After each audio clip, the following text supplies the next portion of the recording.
ব্যথার ইঞ্জেকশন দিয়েছে, সময় দিয়েছে আবার তো 12টা লাগা, এবার থাকা করছে আমরা নিয়েছি। এটা তো আপনার সময় হয় না। এখন যদি ডেলিভারি পেন উঠে, এটা হচ্ছে কি মানে আসল ডেলিভারি পেন না, এটাকে বলে ফলস ডেলিভারি পেন, ঠিক আছে, মানে নকল।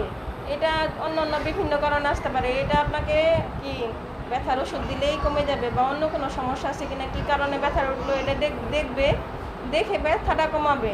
ডেলিভারির ডেট তো হইতে হবে। এখন এই যে মাত্র 9 মাসে পড়ছে, 34 সপ্তাহ, বাচ্চার ওজন 2 কেজি, বাচ্চা তো ম্যাচুরি হয় না। এটা তো পেটটাই আপনার, পেটেরও তো একটা মাপ আছে, পেটটাই তো আপনার ওই পর্যন্ত আসে নাই। তাহলে এখন এই বাচ্চা যদি ডেলিভারি হয়ে যায়, তাহলে তো এই বাচ্চা তো কি, বাচ্চার যে শ্বাস প্রশ্বাস নেয় লাংস দিয়ে, লাংস ম্যাচিউর হয় নাই। লাংস ম্যাচিউর না হলে বাচ্চা তো হইলে সাথে সাথে কি নিতে হবে, এনআইসিউতে নিতে হবে। প্রথমে যদি একটা ডাক্তারের কাছে আসতেন, আলট্রাটা করতেন, ডাক্তার দেখাইতেন, একটা চিকিৎসা গ্রহণ করতেন, তাহলে তো এখন আর রিক্সে পড়লেন না।